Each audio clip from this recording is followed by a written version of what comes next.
tenho uma palavra de Deus para o teu coração, e eu quero ser bem sucinto nesta palavra, mas nem por isso, assim, vamos relaxar.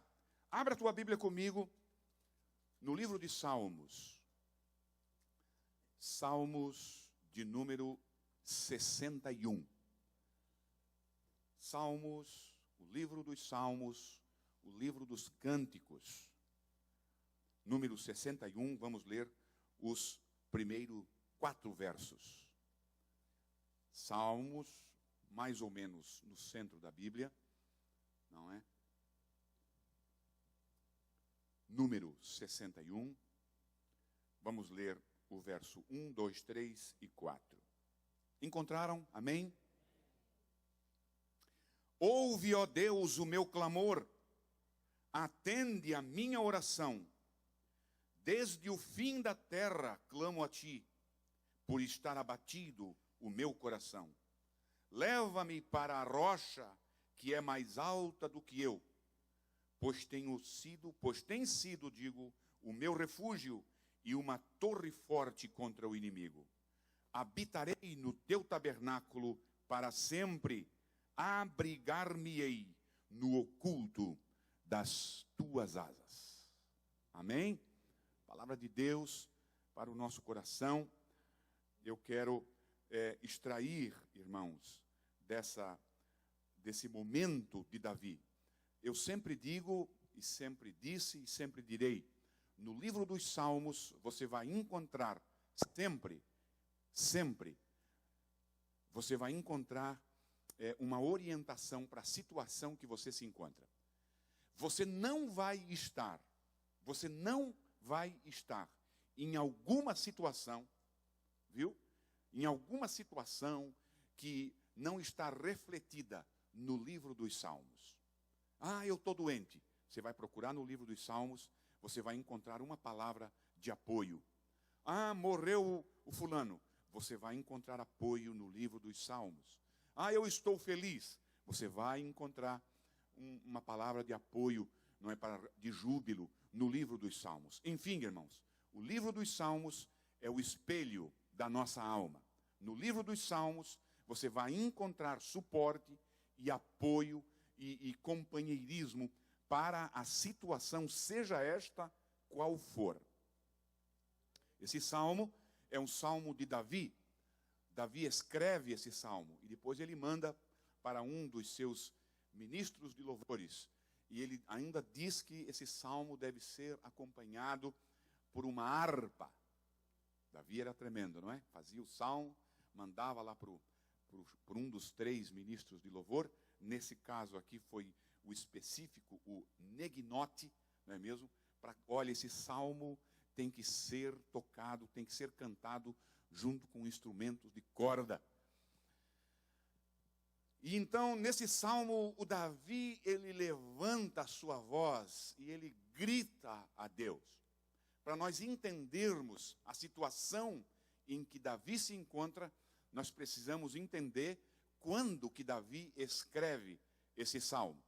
Esse salmo, o contexto dele, o lugar em que Davi está, você vai encontrar o contexto do salmo quando Davi está fugindo ou fugiu da presença do seu filho Absalão, lá no segundo livro de Samuel,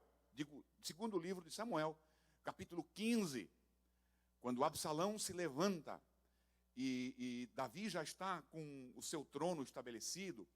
No capítulo 15, só para você ter uma ideia, no capítulo 15 de segundo livro de Samuel, Davi já está estabelecido com o seu reino, já passou muita coisa, ele já está caminhando para o final. Eu tenho por certo de que Davi, já começou a correr aquele zum, zum, zum nos corredores do palácio. Quem é que vai suceder? Quem é que vai ser o rei no lugar do rei Davi? Quem é que vai assumir o trono? Já começa a correr isso, porque já no capítulo 20, ou seja, 5 capítulos à frente, Davi já falece, Davi já morre, Davi já passa o seu trono. E eu tenho por certo de que Absalão é filho de Davi. Absalão é um dos filhos de Davi, irmão de Salomão, por parte de pai, de mães diferentes, mas é filho de Davi, Absalão. E Absalão maquina, Absalão dá um jeito de assumir o trono de Davi. E Davi tem que fugir. Davi tem que fugir provavelmente para o deserto da Judéia, em algum lugar, em alguma caverna, em algum lugar árido, em algum lugar distante, não é mesmo? Tem que fugir. Se você for ler o capítulo 15 de 2 Samuel, Davi mesmo, vamos depressa, vamos fugir depressa, porque nós não vamos escapar das mãos de Salomão. Se nós nos atrasar, se nós nos determos, se nós não agirmos com pressa, e se nós não fugirmos, com certeza Absalão vai nos matar. O próprio filho. Uau! Já aqui, meu irmão, eu já começo a aprender no contexto de Davi. E eu fico feliz, irmãos, quando eu encontro esse tipo de situação na Bíblia Sagrada. Eu já disse isso aqui. Eu fico feliz, sabe, porque às vezes a gente pensa que só acontece conosco. Às vezes a gente pensa, mas eu sou azarado. Não sei se crente é azarado, não sei se existe azar e sorte, mas assim para nós entendermos, mas como eu sou azarado, eu sou um crente azarado, só acontece comigo essas coisas. Não acontece só com você. Aqui nós temos, irmão, e o Davi é um exemplo muito clássico disso, de que nós estamos sujeitos a viver reveses terríveis na nossa vida. E aqui está um exemplo. O grande homem segundo o coração de Deus, um grande homem veterotestamentário, um exemplo, um precursor. Olha que Deus disse que o Jesus, a raiz de Davi, é na família de Davi que está registrado, é da família de Davi, é por causa do rei Davi que o Senhor Jesus vai reinar para sempre. Davi é um precursor de Jesus. Davi, irmãos, ele está na família real de Jesus. Jesus é um descendente de Davi. Então nós não estamos falando de qualquer Zequinha, de qualquer Joquinha, de qualquer Eliseuzinho. Não. Nós estamos falando de um grande homem de Deus. E esse grande homem de Deus também enfrentou dificuldades na sua vida. E isso me ensina, irmãos. Veja bem, preste atenção comigo. Quem foi que botou Davi como rei? Davi nunca pediu para ser rei. Davi nem imaginava na sua infância, na sua juventude, na sua adolescência, de que ele seria rei. Quem inventou essa história de rei para Davi foi o próprio Deus. Foi Deus quem falou com Samuel: Samuel, eu já encontrei o rei, já encontrei o substituto. E foi unilateral. A escolha de Davi para rei foi unilateral. Foi Deus quem escolheu, foi Deus quem encontrou Davi, foi Deus quem começou com esse negócio, com esse trem de ser rei. Eu estava feliz com as minhas ovelhinhas, de vez em quando vinha um urso, mas eu matava o urso. De vez em quando vinha um leão, pois eu matava o leão, para mim fazer cócegas lá e tal. Só vinha essas lutinhas para mim brincar com eles, porque passava na minha frente e eu matava. E você que veio lá com essa história de que eu ser rei. E a minha vida, depois que tu colocasse como rei, a minha vida complicou demais. Os meus irmãos se viraram contra mim. O meu rei se virou contra mim. E agora está aqui, Senhor, o meu próprio filho rouba. Uau! Você já parou para pensar nisso? O meu filho. O filho que tu me destes. Rouba o meu trono. Nem sempre, meu irmão, preste bem atenção para isso. Nem sempre, querido, o fato de nós estarmos fazendo o que Deus quer, nem sempre, meu irmão, o fato de nós estarmos seguindo os passos de Jesus, nem sempre, meu irmão, Deus nos dá, pelo simples fato de Deus nos dar algo, isso não significa dizer de que nós estamos isentos de enfrentar reveses. Isso não quer dizer, mas eu estou aqui, então foi Deus que me colocou e agora tudo vai correr bem. Hello? Não é isso não. Não é isso não. Davi era rei porque Deus escolheu ele para ser rei, e Davi enfrentou muitas dificuldades. Não é o fato de Deus nos colocar em um determinado lugar, ou não é o fato de eu estar num determinado lugar pela vontade de Deus, de que eu estou isento de tempestades, de dificuldades, de reveses, de luta, de tribulação. Não, Senhor. E aqui me vem um fato que me chama a atenção, foi de quando os discípulos estavam atravessando o mar. Foi Jesus quem colocou os discípulos dentro do barco. Foi Jesus que diz, vão ligeiro. Entra no barco e atravesse o lago, porque eu vou encontrar vocês lá do outro lugar, no outro lado. E no meio, eles estavam onde? Dentro de um barco. Por que eles estavam ali? Foi Jesus quem colocou eles. Foi Jesus quem empurrou eles. Literalmente, depressa, entra no barco e atravessa. O fato de eles estarem dentro do barco, no meio do mar, não impediu que levantasse uma grande tempestade. E é isso que eu quero que você entenda já na introdução. O fato, às vezes, não é mesmo, de eu estar na vontade de Deus, de eu estar no lugar que Deus queira, de eu estar fazendo o que Deus quer, da forma que Deus quer. Isso não significa dizer de que a tua vida vai ser mumu. Não, senhores. Nós estamos sujeitos, sim, a reveses. Nós estamos sujeitos, sim, a dificuldade. Não importa. Só que tem uma questão, irmãos. Quando você enfrenta dificuldades, e estando no lugar que Deus quer, fazendo o que Deus quer, Ele é responsável em aplacar, em diminuir, em extinguir a tempestade. É muito diferente de eu estar enfrentando uma dificuldade, não é mesmo? Porque estou fugindo de Deus. Lembra de Jonas? Jonas e Paulo estavam no mesmo mar. No mesmo mar. No mesmo mar. E Paulo estava lá porque Deus disse para ele, não, eu quero que você vá, entra nesse barco. Entra. E o barco desmontou todo. O barco naufragou. Você está me entendendo, irmão? Não é o fato de, não, agora eu sou crente, agora eu sou membro, agora eu isso, aquilo, e agora eu sou dizimista. Não tem nada disso, meu irmão. O que eu tenho para te dizer com relação a isso é isso aqui, ó. No mundo tereis aflições, mas tende bom ânimo. O mundo é vencido. Nós já vencemos o mundo. O Senhor venceu o mundo para mim, por mim e por ti. Nós vamos vencer. Por inferência, eu entendo que se Jesus venceu, a minha luta com o mundo é uma luta com cartas marcadas. Eu vou vencer ou eu vou vencer. Eu venço ou eu venço. Não tem empate, não tem derrota. Se eu estiver na vontade de Deus, eu venço todas. Eu venço todas. E aqui nós temos um exemplo, irmãos. Davi era rei, porque Deus o colocou no trono, e o seu próprio filho o tirou de lá. O seu próprio filho o tirou de lá. Muito bem.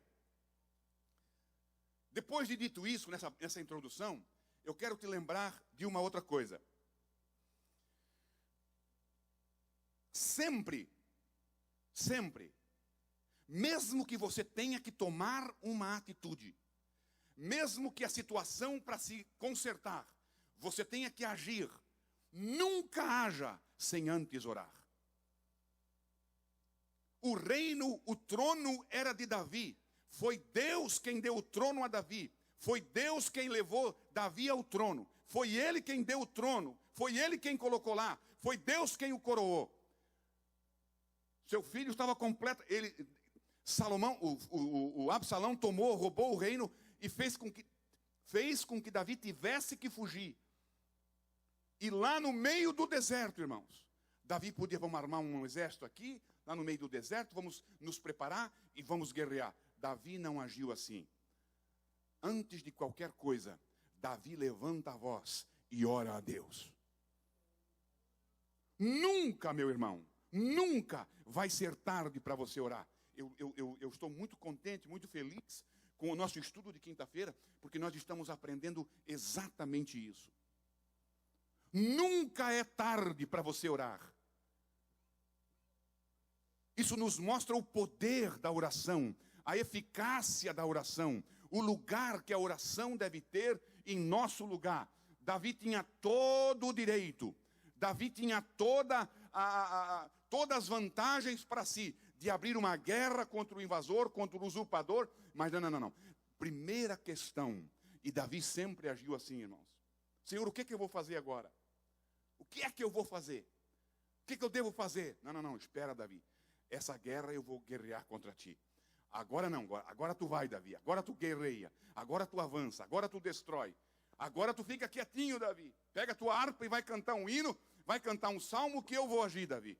Nunca, irmãos, nunca é tarde para nós orarmos. Nunca é tarde. Nunca é tarde. Isso tem que ficar marcado na tua mente, no teu coração. Sempre a oração deve preceder as nossas atitudes. Quando não deve haver atitudes. Nem sempre nós devemos agir.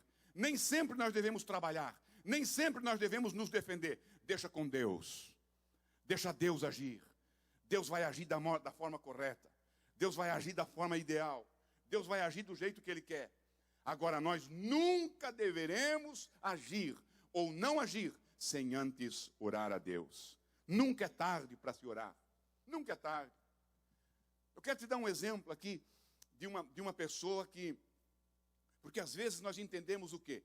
Nós entendemos, não, agora não tem mais jeito. Agora, Diogo, não tem mais jeito. Diego. É Diego ou Diogo? Diego, mudaram de novo.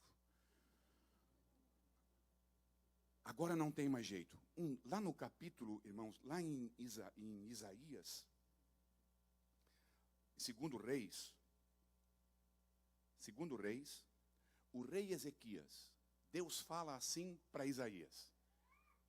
Isaías, vai lá no rei, naquela época era o rei Ezequias, o rei, e diz para ele que ele vai morrer.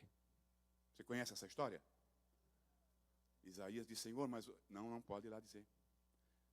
Ezequias adoeceu, e aí então ele ficou naquela dúvida, será que eu vou curar, será que eu vou morrer? Isaías, o Senhor diz, vai lá e diz para Ezequias que ele vai morrer. Isaías vai, Isaías chega lá, marca audiência com o rei e tal. Ó rei, eu tenho um recado para ti, de Deus. É mesmo? Pode falar. Arruma a tua casa, bota a tua casa em ordem, porque você vai morrer. Quem é que decretou isso, irmãos? Que ele ia morrer? O próprio Deus. Você vai morrer, Deus me disse que você vai morrer, pode preparar a tua casa, acerta aí, pede perdão, entendesse? Porque você vai morrer. A Bíblia diz que Isaías dá o recado e sai, é claro, né? Sai fora. A Bíblia diz que Ezequias se vira para a parede, na sua cama de leito da morte. Estava decretado, estava escrito e já foi declarada a sentença. Você vai morrer. Eu acho lindo a oração de Ezequias. Depois você olha lá no capítulo 20 de 2 Reis. A Bíblia diz que Ezequias se vira para a parede e diz assim para Deus na sua oração: Senhor, tu disseste que eu vou morrer, né? Então tá bom, eu vou morrer. Mas olha, seja servido de olhar aí no meu livro. Olha aí no meu livro. Dá uma olhadinha aí no livro da vida, daquele que está marcando lá os records das minhas atitudes, dos meus atos. Dá uma olhadinha aí. Davi orando a Deus. Davi sabia pegar Deus, não sabia? Ezequias. Dá uma olhadinha aí, Senhor. Olha aí, dá uma passadinha no meu filme aí. E vê tudo o que eu fiz, Senhor. Dá uma olhadinha aí e vê se eu não tenho andado nos teus caminhos, Senhor. A morte, Deus já tinha dito para Ezequias: você vai morrer. E tu não vai viver. Você vai morrer e acabou. Isaías vai, dá o recado e sai fora. A Bíblia diz que ele se vira para a parede e começa a chorar muitíssimo. E começa a orar a Deus. Dá uma olhadinha na minha vida. Olha na minha história. Olha nos anais que está escrito aí, que tu sabes muito bem. Ser servido, Senhor. Que oração corajosa. Olha aí e lê a minha história para ti mesmo. O resultado da história, a Bíblia diz que Isaías ainda estava no pátio do palácio. No pátio do palácio. Isso não demorou muito tempo, irmão. Isaías foi lá no quarto do rei, não sei a distância que devia ser, mas não deve ser muita coisa. Saiu do quarto do rei, estava no pátio do palácio. A voz de Deus falou de novo com ele: volta lá. Volta lá. E diz para ele que ele vai viver. Senhor, mas é que tu disseste, Senhor, como é que vai ficar a minha reputação? Isaías, a tua reputação é contigo. Volta lá. Volta lá e diz para ele que ele vai viver. Nunca é tarde para você orar. Nunca é tarde para você clamar. A tua oração muda. A tua oração muda a história. A tua oração muda a mão de Deus. A tua oração muda o plano de Deus. A tua oração muda o decreto de Deus. Está decretado, ele vai morrer. Olha aí, Senhor, olha aí quem eu sou. Olha o meu nome aí, Senhor. Volta lá. Vou ter que mudar. O homem tem crédito. Aleluia. Que coisa linda. Que coisa grande. Que coisa tremenda. A oração nunca é tarde para você orar. Nunca é tarde. Se tem vida, se você ainda pode ter vida, se você tem vida, não interessa se o teu cérebro funcionar. Porque quem sabe você não pode falar. Quem sabe você está com algum problema que não pode falar. No teu cérebro, se você disser, porque a Bíblia diz que Deus conhece os nossos pensamentos. A palavra nem veio na língua, diz a Bíblia. E o Senhor já sabe a pronúncia dela. Aleluia. Ore a Deus. Ore a Deus com fervor. Ore a Deus com fé. Ore a Deus com coragem. Deus quer ser sacudido. Deus quer ser desafiado na tua oração. Deus quer ser incomodado na tua oração. Deus quer mudar a situação, mas Ele quer ouvir o teu clamor chegar no céu. Aleluia. Aleluia. Oh, Senhor! Davi, Senhor, ouve, ó Deus! Uau, que oração! Que oração, irmãos! Ouve o meu grito, ouve o meu clamor. Davi não orou baixinho, não, irmão. Ouve o meu grito. Amados, às vezes nós temos que, que gritar mesmo com Deus.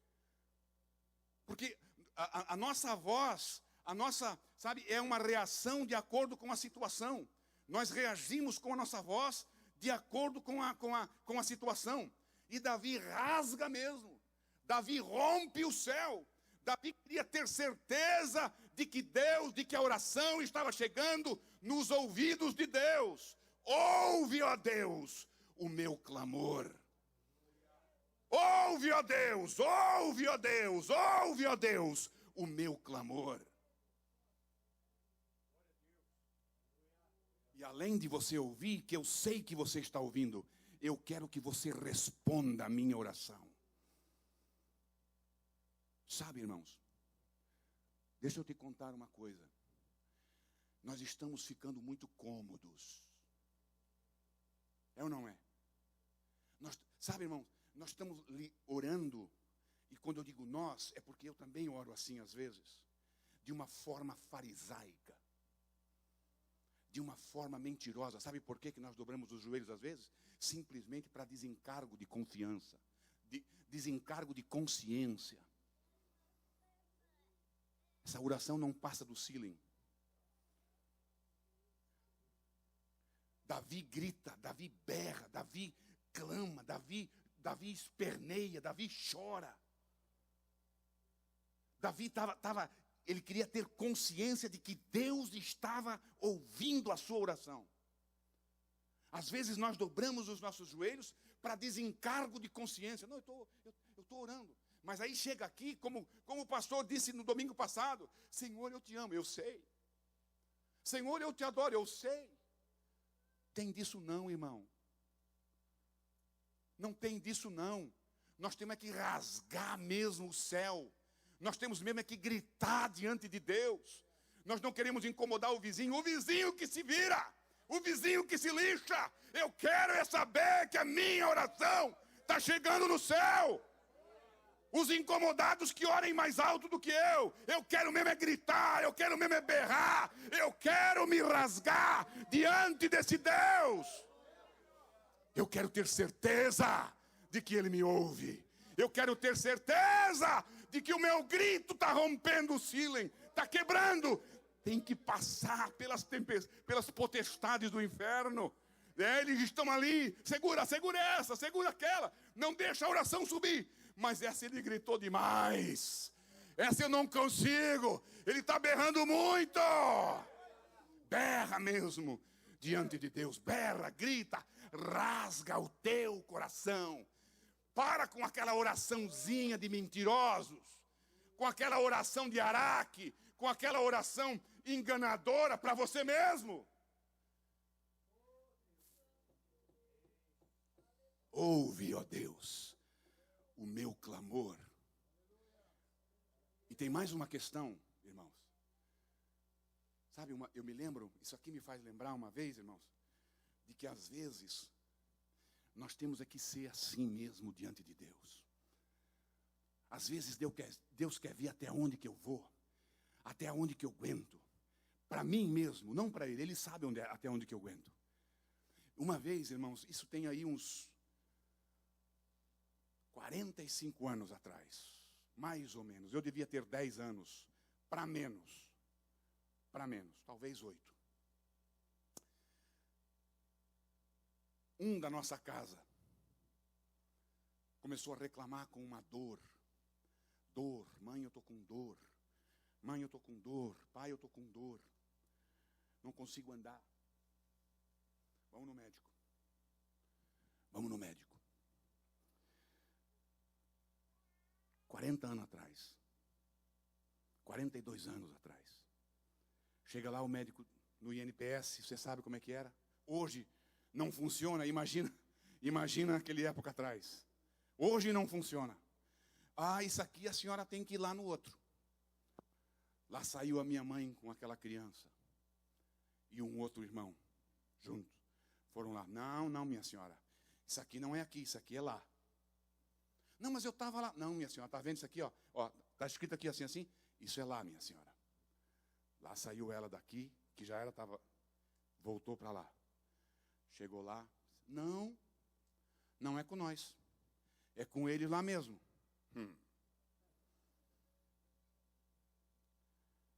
Fica deitadinha aqui, que a mãe já volta. Eu só escutava, era eu a criança. Eu só escutava os berros da Dona Maria. Só escutava os berros dela. Vocês estão brincando comigo? Hein? Pega um balde e um pano e vai limpar esse chão.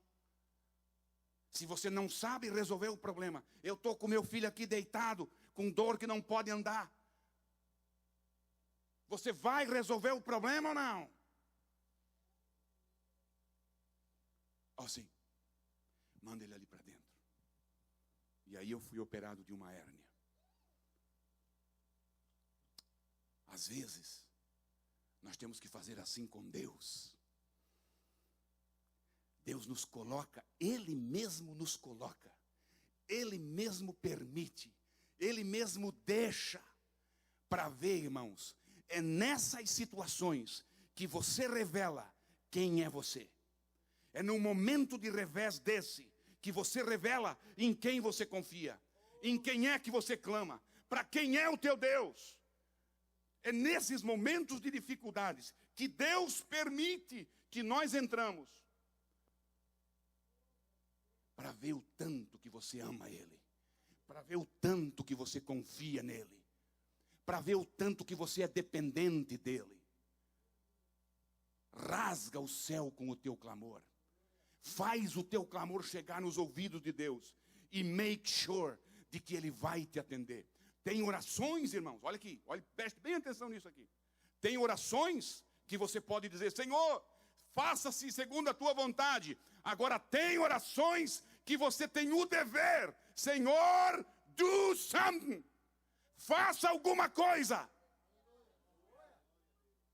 Faça algo. Querem um exemplo? Pastor, mas o que o senhor está dizendo? Eu estou dizendo que tem horas que não tem se Deus quiser, porque Deus quer. Ou você está querendo me dizer que quando você está orando pela conversão de alguém, Deus não vai querer salvar aquela pessoa? Senhor, salva ele. Grita no céu. Faz o teu grito ecoar no céu. Responde. Atende. A salvação dos meus filhos, a salvação do meu esposo, a salvação da minha esposa, a salvação dos meus parentes. Não tem se Deus quiser. Atende, Senhor. Como Davi disse aqui. Foi tu quem me colocou lá. Tu não me tiraste, estou sendo usurpado. Responde, atende o meu clamor. Aleluia. Aleluia. Aleluia. Davi não estava contente em simplesmente clamar. Ele queria ter uma audiência no céu.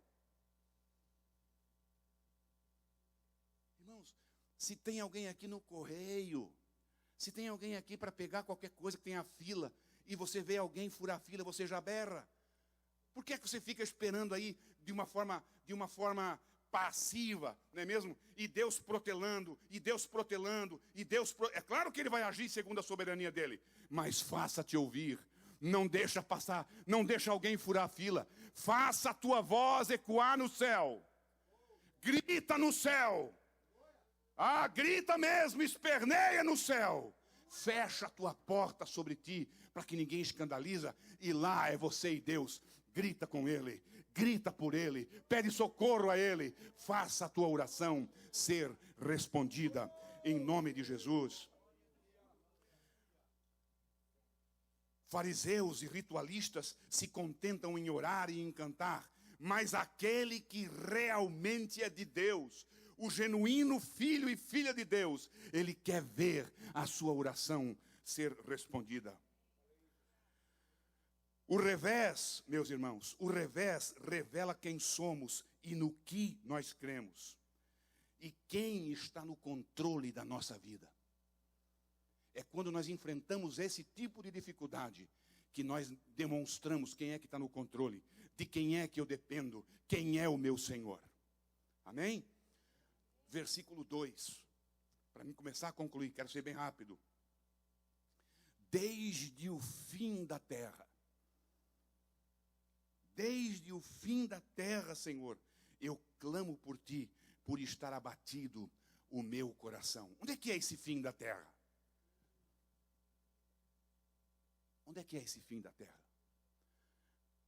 Tem duas questões nesse fim da terra. Uma é a questão natural.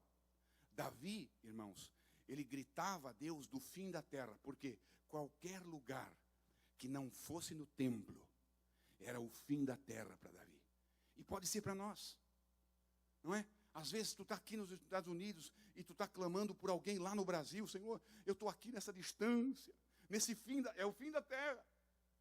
É uma questão natural. Mas também pode ser espiritual. O fim da terra pode ser até aqui mesmo, dentro da igreja. Tem gente que está distante, fora do trono, fora do altar, fora do lugar de Deus, dentro da igreja. Aqui dentro, do ladinho do Senhor. Mas está no fim da terra. Por exemplo, o filho pródigo. O filho pródigo, a Bíblia diz que ele foi para uma terra distante. E lá naquele fim da terra, ali eu encontro as duas posições. Longe do Pai, longe de Deus. E longe da casa, longe, naturalmente falando, geograficamente falando. Onde é que você está?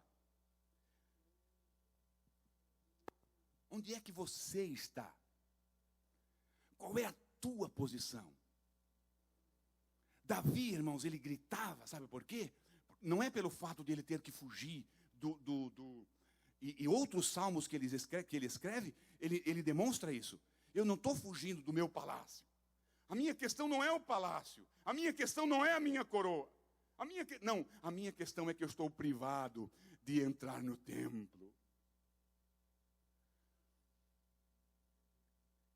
Longe, nesse fim da terra, dois lugares, natural, longe de casa, espiritual, longe de Deus, o filho pródigo, o próprio Pedro, que nós pregamos há alguns domingos atrás, o próprio Pedro estava afundando do lado de Jesus. Senhor, e aí ele grita, aí ele ora, aí ele clama, Senhor, salva-me. Desde o fim da terra, o meu coração, sabe, irmãos, tem vezes que é complicado, tem vezes que é difícil, porque o nosso coração, ele está sendo engolfado pela situação. A nossa cabeça já está sendo dominada pelas águas. E o nosso adversário faz exatamente isso. Ele quer nos desfocar, ele quer tirar o foco, ele quer nos engolfar, ele quer nos afastar, ele quer nos tirar daqui, para levar para o fim da terra. Lá para o fim da terra, eu não sei onde é que você está, não sei qual é a tua situação, não sei qual é essa tua situação. O que eu sei, irmãos, e essa semana eu aprendi de uma forma linda. Às vezes pessoas vêm para a igreja com um coração em frangalhos. Essa semana eu aprendi isso. E eu falei com a minha esposa, meu Deus, nós temos que ter essa sensibilidade de ver nos olhos do irmão, nos olhos da irmã, que alguma coisa não está bem. Às vezes nós viemos aqui, irmãos, fazer um culto, queremos adorar a Deus, queremos exaltar a Deus, mas nós estamos no fim da terra. Nós estamos distantes. O meu coração está sendo engolido pela tempestade. A minha mente já foi, eu não consigo me concentrar, eu não consigo pensar em Deus, mas eu estou aqui para fazer um culto de adoração a Ele. Mas eu estou naturalmente, eu estou longe desse Senhor. Eu não sei como é que está o teu coração nessa noite. Mas eu quero clamar contigo, eu quero me unir contigo, porque daí eu e tu vamos gritar, e nós vamos gritar mais alto. Eu quero gritar contigo, eu quero terminar mais cedinho, porque eu quero dar um tempo para nós. Nós queremos mudar um pouquinho o nosso culto. Eu quero dar mais tempo com você aqui na frente, para que você possa rasgar esse céu, para que você possa levar, gritar aqui na frente, pular aqui na frente, chorar aqui na frente. Porque, é claro, Deus pode falar em qualquer lugar, mas se você está aqui, é muito natural que Ele fale contigo aqui. Aleluia, eu sinto a presença de Deus.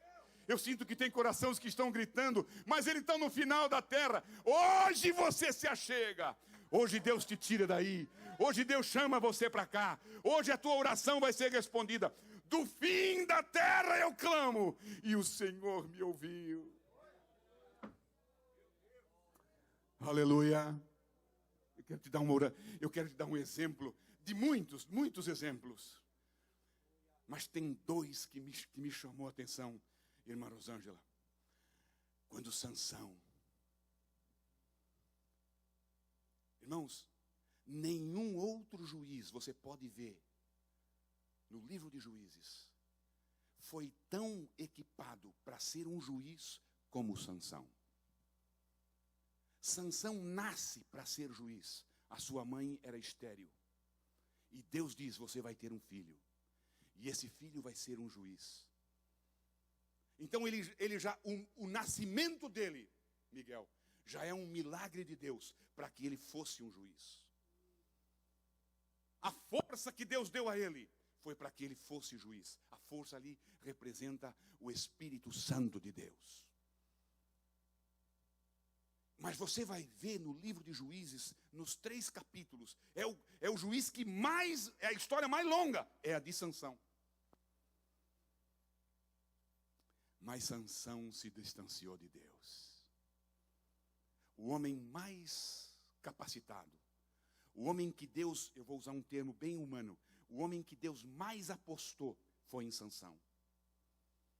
O homem que Deus mais investiu foi em Sansão. E na minha ótica, pobrezinha, foi o que menos desenvolveu o seu ministério.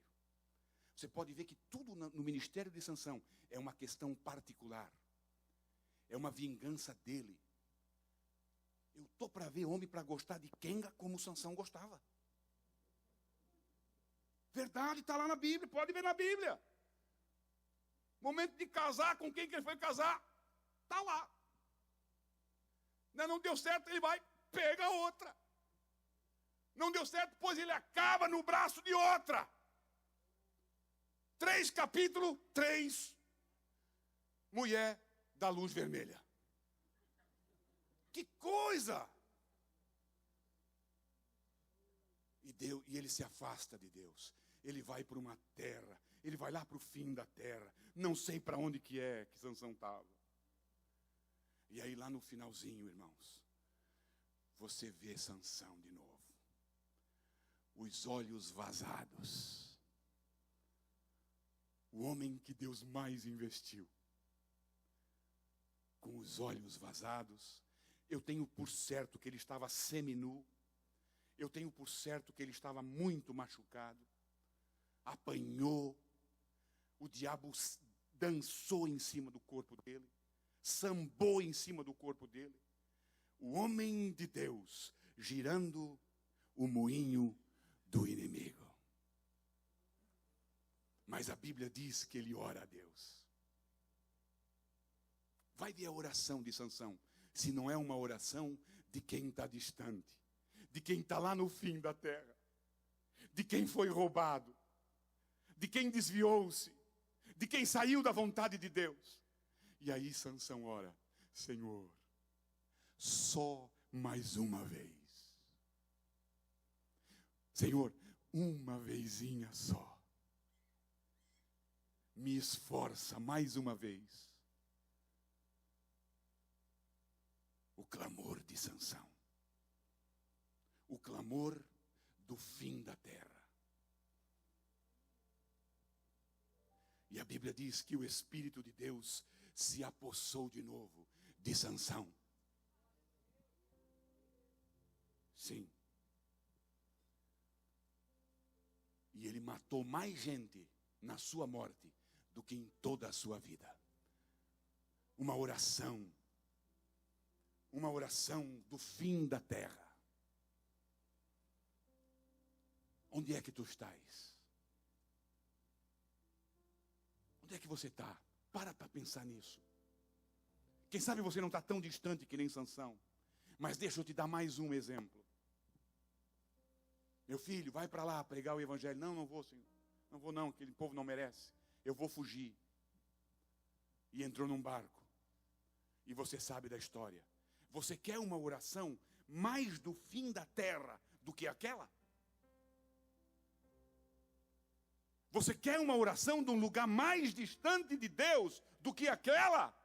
Lá no ventre do peixe, lá nos fundamentos da terra, lá embaixo. A Bíblia diz que lá embaixo, no ventre da terra, para trazer para o nosso contexto, lá do fim da terra. Senhor, se tu atenderes o meu clamor, eu atendo. Leva ele novamente. Oh, meu irmão, não interessa da onde tu oras. Não interessa da onde você clama. O que interessa é você clamar. O que interessa é o teu clamor. Aleluia! Aleluia! Não interessa o gigante. O gigante é um detalhe. O que importa é a pedra que você tem. Fica de pé comigo. Em nome de Jesus. Ele clama. E o clamor dele, irmãos, é um clamor que Deus gosta de ouvir. Sabe o que é que Deus está esperando de ti? Sabe o que é que Deus quer de ti? Tudo o que está aqui nessa primeira palavra, no versículo 3, no versículo 2 ainda. Leva-me. O que é que Deus quer de mim? O que é que Deus quer de ti, Luiz? O que é que Deus quer de ti, Sedimar? O que é que Deus quer de nós? Só isso. Guide-me. Lead-me. Senhor, me leva. Senhor, me guia. Eu estou aqui nesse fim da terra. Estou aqui nesse lugar abandonado, me esquecido. Tudo que eu te peço, meu Deus, me guia. É isso que Ele quer. É isso que Ele quer, porque quando nós falamos em ser guiados, nós estamos voltando a ser ovelhas. Ovelhas precisa de ser guiada. Lobo é que se vira por aí sozinho. Lobo se vira sozinho. Ovelha não. Ovelha precisa de um guide. Ovelha precisa de um líder. Ovelha precisa de alguém que a tome pela mão, pelo braço, coloca nos ombros. Me leva, Senhor, me guia, Senhor. Porque o lugar que eu quero chegar é muito alto. Isso significa dizer, eu não sei o caminho, não tem como eu chegar lá, eu não tenho autoridade para chegar diante desse Deus. Mas se tu me levares, as portas vão se abrir.